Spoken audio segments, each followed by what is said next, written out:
মুন্সিজি, সব জুয়েলারি ঠিক মতো প্যাক করাও, আর সাথে কিছু দামি গিফটও যোগ করো। কাল অভনির কাজিনের বিয়ে, আমি চাই না সে যারও কাছে ছোট হোক, তাই সব গিফট অভনির কাছে পৌঁছে দেবে। আর হ্যাঁ, ওই নীল রঙের বক্সটা আলাদা করে বের করে দাও।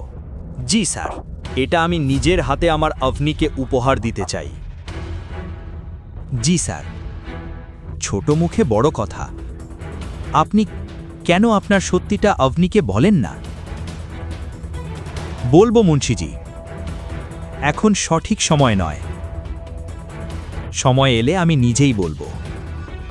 ভালো কথা। আপনার শ্বশুরবাড়ির লোকেরা যদি জানতে পারে আপনি রাঞ্জরের রাথর, তাহলে তারা কখনোই আপনাকে অভনিকে ডিভোর্স দিতে দেবে না।